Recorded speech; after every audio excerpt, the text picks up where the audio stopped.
കത്തോലിക്ക സഭയിൽ വിശ്വാസവർഷത്തിന് തിരിതെളിഞ്ഞു.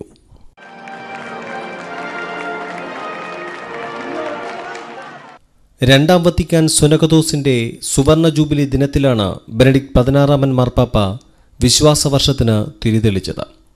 ഒക്ടോബർ 11 തീയതി ഇന്ത്യൻ സമയം ഉച്ചതിരിഞ്ഞ് 2:30 സെന്റ് പീറ്റേഴ്സ് സ്ക്വയറിൽ നടന്ന വിശുദ്ധ കുർബാനയോടുകൂടിയാണ് വിശ്വാസവർഷം ആഗോള കത്തോലിക്ക സഭയിൽ ആരംഭിച്ചത്.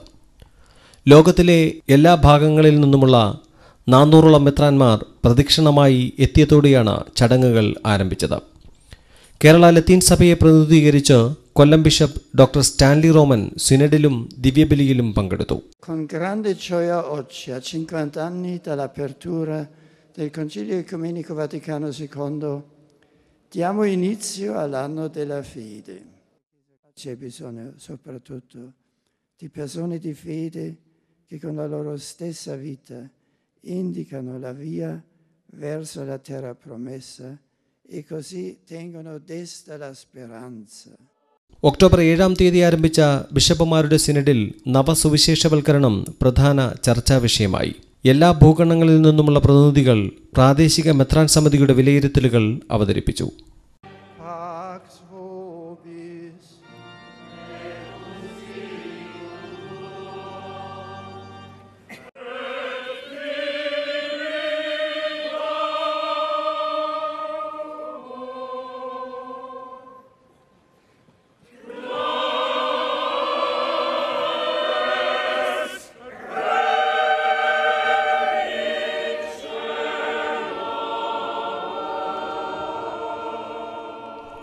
KCBC നിർദ്ദേശപ്രകാരം എല്ലാ രൂപതകളിലും സന്യാസ സഭകളിലും വിശ്വാസവർഷത്തിന് തുടക്കം കുറിച്ചു. നെയ്യാറ്റിൻകര രൂപതയിലെ 243 ദേവാലയങ്ങളിലും വിശ്വാസവർഷത്തെ സ്വാഗതം ചെയ്യുകയും പതാക ഉയർത്തി വിശ്വാസവർഷത്തിന്റെ തീഷ്ണത ഉൾക്കൊള്ളുകയും ചെയ്തു. ദിവ്യബലി മധ്യേ കത്തിച്ച മെഴുകുതിരികളുമായാണ് വിശ്വാസ പ്രഖ്യാപനം നടത്തിയത്.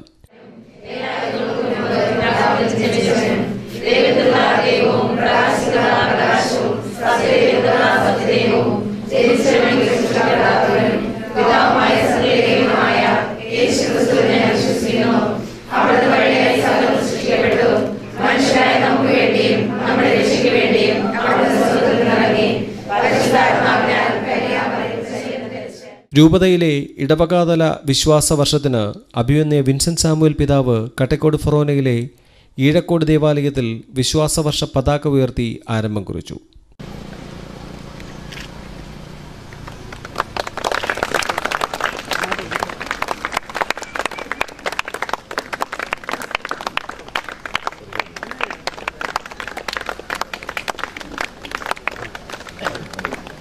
പോങ്ങുമൂട് സെന്റ് വിൻസെന്റ് സെമിനാരിയിലും വിശ്വാസവർഷാചരണം സമുചിതമായി നടന്നു.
എല്ലാ ഇൻസ്റ്റിറ്റ്യൂഷനിലും വിശ്വാസത്തിന്റെ ദൈവം ആഗ്രഹിക്കുവാനും എല്ലാ മനുഷ്യരെയും വിശ്വാസത്താൽ ഒരുക്കണം. ഈ സെമിനാരി ഈ വിശ്വാസ വർഷത്തിൽ വളരെ നല്ല രീതിയിൽ വിശ്വാസം താഴ്ത്താൻ വേണ്ടി പരിശ്രമിക്കുകയാണ്. അതിന് ഓരോ വൈദിക വിദ്യാർത്ഥികളും ഇന്നത്തെ കാലത്തിന്റെ ചുവരെഴുത്ത് മനസ്സിലാക്കി വിശ്വാസ ജീവിതം ശക്തിപ്പെടുത്താൻ വേണ്ടി അവർ വരികയാണ്. ഇതാ ഇവിടെ വിശ്വാസ വർഷകാലത്തിന്റെ പതാക ഉയർത്തുകൊണ്ട് തിരുസഭയുടെ ചേർന്നുകൊണ്ട് ക്രിസ്തുവിന്റെ വിശ്വാസം പ്രഖ്യാപിക്കുവാൻ നാം ഇതാ മുന്നോട്ട് വരികയാണ്. നമ്മുടെ വിശ്വാസ ജീവിതത്തെ പാലിക്കുവാനും അതിലൂടെ ഈ പ്രദേശത്താകുവാനും ഒരു നവചൈതന്യം രൂപപ്പെടുത്തുവാനും അങ്ങനെ മനുഷ്യ സമൂഹം മുഴുവനും ഒന്നായി കാണുവാനും ഏകദൈവത്തിൽ വിശ്വാസം അർപ്പിച്ചുകൊണ്ട് സാഹോദര്യവും സമാധാനവും ശാന്തിയും ലോകവും പുലർത്താൻ വേണ്ട ഫലപ്രദമാകുകയും ചെയ്യും. നമ്മുടെ മനസ്സിനെയും കരകളെയും ദൈവം ശക്തിപ്പെടുത്തട്ടെ എന്ന് ആശംസിച്ചുകൊണ്ട് നമുക്ക് ഈ തിരുനാമത്തിലേക്ക് പ്രവേശിക്കാം. Seminary rector doctor Vincent K പീറ്ററച്ചന്റെ നേതൃത്വത്തിൽ പതാക ഉയർത്തുകയും ലോഗോ പ്രകാശനം ചെയ്യുകയും ചെയ്തു. ദിവ്യബലി മധ്യേ വിശ്വാസവർഷ പ്രത്യേക ഇടയലേഖനം സെമിനാരി പ്രീഫെക്ട് ഫാദർ A.S. പോൾ വായിച്ചു. ക്രിസ്തു തന്റെ സാന്നിധ്യം കൊണ്ട് സുഖപ്പെടുത്തുകയും വിശുദ്ധീകരിക്കുകയും പൂരിപ്പിക്കുകയും ചെയ്യേണ്ട മനുഷ്യവംശത്തിന്റെ പ്രശ്നങ്ങളും അഭിലാഷങ്ങളും പ്രത്യാശകളും കണ്ടെത്തുന്നതിനാണത്. ക്രിസ്തുവിന്റെ സന്ദേശം എന്നും കാലോചിതമാണ്.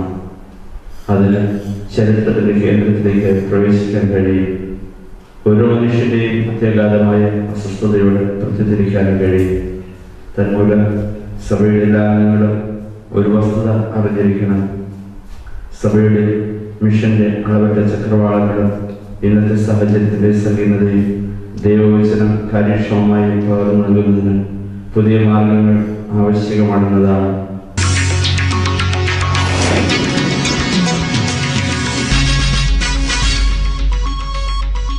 തൂങ്ങാമ്പാറ വിശുദ്ധ കൊച്ചുത്രേസ്യ ദേവാലയത്തിൽ തിരുനാൾ ആഘോഷിച്ചു.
തൂങ്ങാമ്പാറ വിശുദ്ധ കൊച്ചുത്രേസ്യ ദേവാലയത്തിലെ തീർത്ഥാടന മഹോത്സവം സമാപിച്ചു.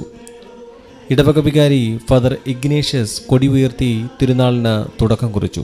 തിരുനാൾ കൊടി വഹിച്ചുകൊണ്ടുള്ള പതാക പ്രയാണം തൂങ്ങാമ്പാറ ജംഗ്ഷനിൽ നിന്നും ദേവാലയ അങ്കണത്തിലേക്ക് നടന്നു. വിശുദ്ധ കൊച്ചുത്രേസ്യയുടെ നാമത്തിൽ ലോകത്തിലെ ആദ്യ ദേവാലയമാണ് തൂങ്ങാമ്പാറയിലേത്. 7 ദിവസങ്ങളിലായി നടന്ന തിരുനാളിന് തിരുവനന്തപുരം നെയ്യാറ്റിൻകര രൂപതകളിലെ വൈദികർ നേതൃത്വം നൽകി. തിരുനാളിനോടനുബന്ധിച്ച് ദിവ്യകാരുണ്യ പ്രദക്ഷിണം, തിരുസ്വരൂപ പ്രദക്ഷിണം, ഫെയ്ത്ത് എക്സ്പോ എന്നിവ സംഘടിപ്പിച്ചിരുന്നു.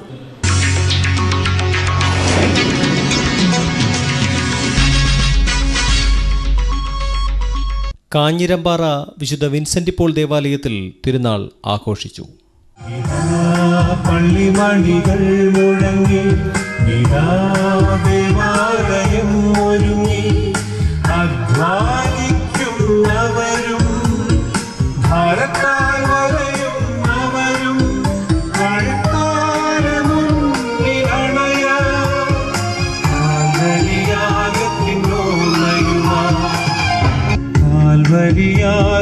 കാൽവരിയാകത്തിനോർമ്മയുമാ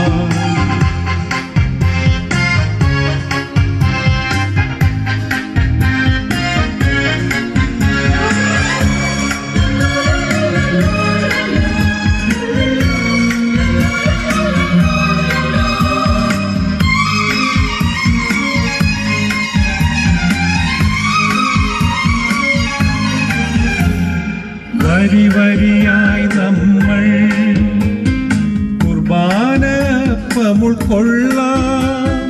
യേശുവിൻ ദിവ്യ വിരുന്ന് നെയ്യാറ്റിൻകര രൂപതയിലെ കാഞ്ഞിരമ്പാറ വിശുദ്ധ വിൻസെന്റ് പോൾ ദേവാലയത്തിൽ തിരുനാൾ ആഘോഷിച്ചു. തിരുനാളിന്റെ സമാപന ദിവ്യബലിക്ക് ഫാദർ ജെൻസൺ പൂവത്തിങ്കൽ മുഖ്യ കാർമ്മികത്വം വഹിച്ചു. 3 ദിവസങ്ങളിലായി നടന്ന ധ്യാനത്തിന് ഫാദർ മനോജ് നേതൃത്വം നൽകി. ഫാദർ വർഗീസ് വിജയദാസ്, ഫാദർ സിജോ മാലിക്കൽ തുടങ്ങിയവർ വിവിധ ദിവസങ്ങളിലെ തിരുക്കർമ്മങ്ങളിൽ പങ്കെടുത്തു. ഇടവക തിരുനാളിന് വികാരി ഫാദർ ജോർജ് പുത്തൂർ നേതൃത്വം നൽകി. നാം ആഘോഷിക്കുന്ന തിരുനാള് വിശുദ്ധ വിൻസെന്റ് പോളിന്റെ തിരുനാളാണ്. നമ്മൾ സമിതി പ്രാർത്ഥനയിൽ കേട്ടു, അപ്പസ്തോലിക സുഹൃത്തുക്കൾ കൊണ്ട് വിശുദ്ധ വിൻസെന്റ് പോള് നമുക്ക് നൽകിയ മാതൃകയാണ് അഗതി സംരക്ഷണവും മറ്റുള്ളവർക്കുള്ള പരോപകാര പ്രവൃത്തികളും. നാം മറ്റുള്ളവർക്ക് എന്തെങ്കിലും ചെയ്തു കൊടുക്കുമ്പോൾ നമുക്കത് തിരിച്ചു കിട്ടുമെന്നുള്ള പ്രതീക്ഷയിൽ ചെയ്യുമ്പോൾ കർത്താവ് പറയുന്നു, എന്ത് മഹിമയാണ് അതിലുള്ളത്, വിചാരികൾ പോലും അപ്രകാരം ചെയ്യുന്നില്ലേ എന്ന് ചോദിക്കുന്നു. ഇവിടെയാണ് വിശുദ്ധ വിൻസെന്റ് പോളിന്റെ മാതൃക. തന്റെ ജീവിതം മുഴുവൻ പാപങ്ങൾക്ക് വേണ്ടി, മറ്റുള്ളവരെ സഹായിക്കുവാൻ വേണ്ടി ഒഴിഞ്ഞുവെച്ച നമ്മളെ ധ്യാനത്തിന്റെ ഒരു ദിവസത്തിൽ നാം കേൾക്കുകയുണ്ടായി. ഇന്നലെ നാം കേൾക്കുകയുണ്ടായി എപ്രകാരമാണ് ദൈവത്തിൽ നിന്ന് അനുഗ്രഹങ്ങൾ നാം പ്രാപിക്കുന്നത്, എപ്രകാരമാണ് വിശുദ്ധ വിൻസെന്റ് പോൾ തന്റെ ജീവിതം കൊണ്ട് നടന്നിരുന്നത്. ഇന്നലെ നാം സിറ്റുവേഷൻ പറഞ്ഞത് കേട്ടു. വിശുദ്ധ വിൻസെന്റ് പോളിന്റെ ജീവിതത്തില് ഒരു സംഭവം ഉണ്ടായത്, അദ്ദേഹം കൊണ്ടുപോകുന്ന ആ ഭാണ്ഡക്കെട്ടുകള് കവർച്ചക്കാർ തട്ടിയെടുത്ത് അദ്ദേഹത്തിന്റെ മുമ്പിൽ മാനസാന്തരപ്പെടുന്ന ആ കഥ നാം ഇന്നലെ കേട്ടു.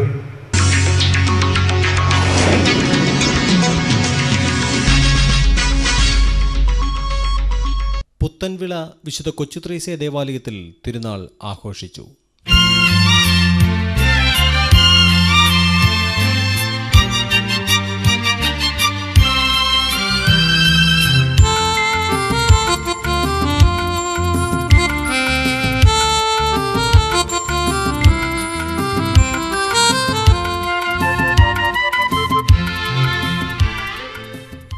പുത്തൻവിള വിശുദ്ധ കൊച്ചുത്രേസ്യ ദേവാലയത്തിൽ തിരുനാൾ ആഘോഷിച്ചു.